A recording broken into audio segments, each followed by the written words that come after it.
All right, Dr. Laura back here again today. Today I'm going to be talking about ways that you can reduce the effects of gum disease on your teeth. And this should be a nice quick video, and it's just a follow up on the one that I made earlier about why you want to treat your gum disease. The first one, and this one is really important, is to understand the difference between the two types of buildup that can get onto your teeth. One is soft, and that's called plaque. And the plaque is live bacteria that just got onto your teeth in the last little bit, like maybe the last 24 hours. It's really easy to remove as long as you know where to remove it. Because plaque, since it's live bacteria, it wants to stick onto your teeth because once you swallow it or spit it into the sink, it's a goner, right? So its survival technique is to stick to the side of your teeth or inside the pocket. So once we understand that, then we can get a little bit more strategic about removing the plaque. And that's the number one thing that you can do to reduce the effects of gum disease for you. Get that plaque out of there so that your body doesn't feel like it has to fight it all the time. And you have three different really effective tools to use that. One is a toothbrush. And when you're brushing, you want to get down right along your gums because that's where the plaque starts, is right along that gum line. And you're kind of moving in little tiny circles and you're trying to get at different angles because our teeth aren't flat, right? So we need to get around the curves. So we want to brush inside and outside, up and down. It should take about 2 minutes, maybe 3 if you have a lot of what I call nooks and crannies, which I talked about 3 or 4 videos ago. The next is floss, and floss is kind of a sore subject for people, especially if you don't floss very often. It can be kind of uncomfortable, but I can tell you I didn't start flossing until I was halfway through dental school, so there's no shame if you haven't done very much of it.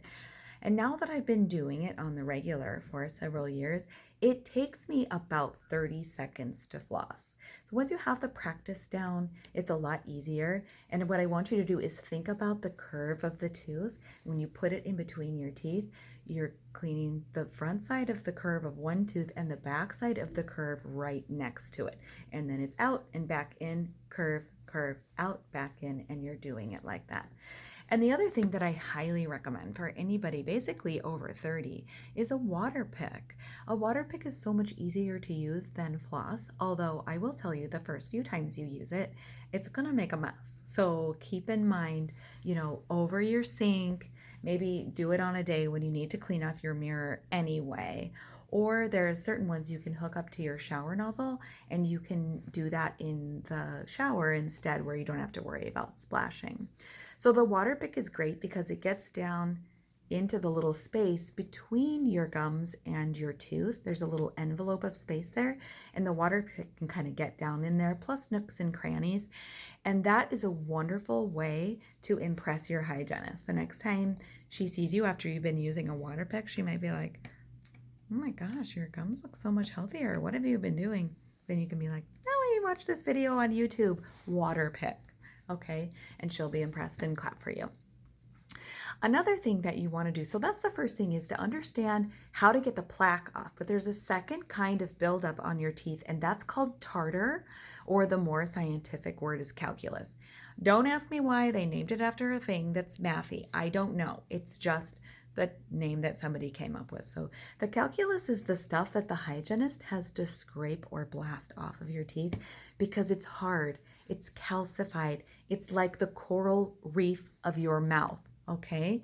You cannot, no matter how hard you brush, you cannot get tartar off of your teeth. So don't brush hard because plaque isn't hard. You want to come in regularly, however often your hygienist says you need to.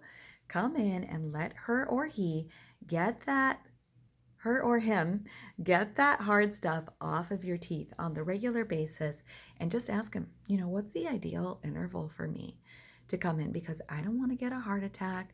I don't want to get early onset Alzheimer's, and I don't want to see a lot of bleeding in my gums because I already know that's not good for me. The other thing that you can do while you're in the chair, the hygienist has got that bright light and all those tools and probably some fancy glasses, and you can say to her, "Where am I missing with the plaque?" everybody's missing somewhere. Literally everyone has a spot where they're not getting plaque, because remember, plaque is sneaky. It wants to stick on there.